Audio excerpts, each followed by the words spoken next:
Alright, so the last few segments we talked about shoulder mobility and how to get the shoulders active and stronger. Now let's see what we can do with these shoulders.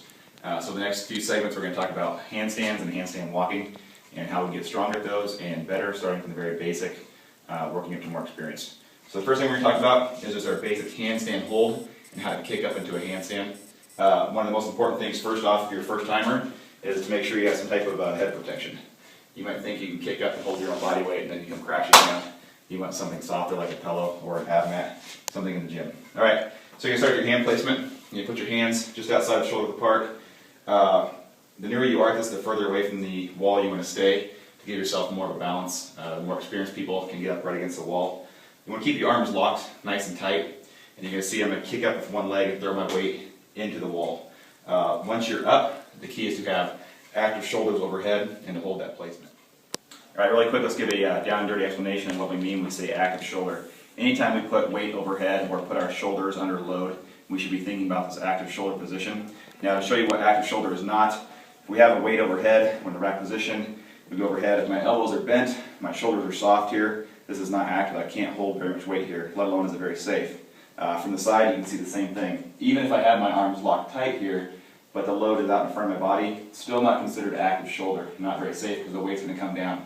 Alright, what it should look like, from the front rack position, anytime I put load overhead, elbows go tight, I now activate my shoulders up like I'm trying to squeeze my head off like a zit, bar goes to the ceiling. Now what you'll see from the side position is now that bar line dissects my shoulders, my hips, my heels, and should be nice and strong. Now, that should be the same position in a handstand when you go overhead. It is not soft, but an active shoulder and good support. So it looks like this. Hands placed outside of shoulder width, get the legs bent, ready to kick up. I'm going to jump and kick up to the wall, get active shoulder, and try to hold here.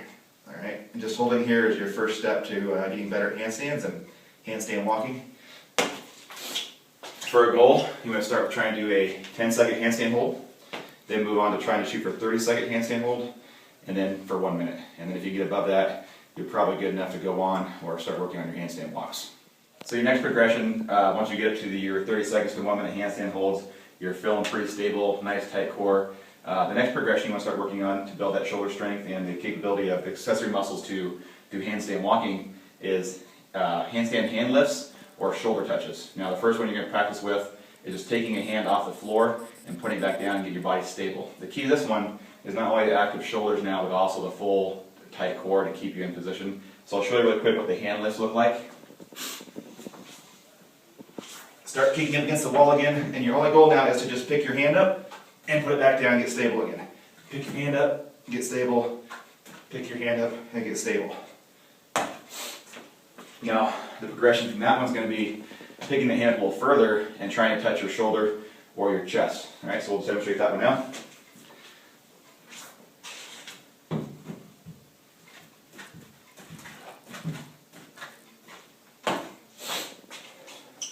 So you can see the part that's getting full body now is when you pull that hand up, your whole body gets unstable, and putting the hand down quickly and recentering that core. You can take it one step further.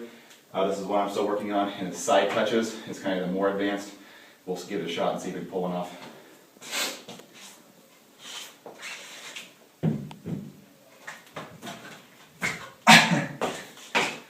So you can see the progressions here, and keep working those, and I guarantee your handstand walks will get better.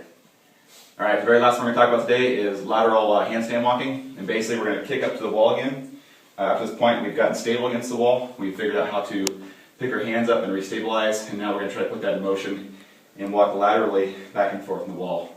On this one our goal is to go first, maybe mark out 5 feet in each direction and try to go to the right and back to the left and back to center, then out to 10 feet and then maybe out to 15 or 20 feet. That's going to be a pretty good progression. Anything past that is just too much work. So here we go. Good handstand. Now we're just going to start making small lateral walks to the left.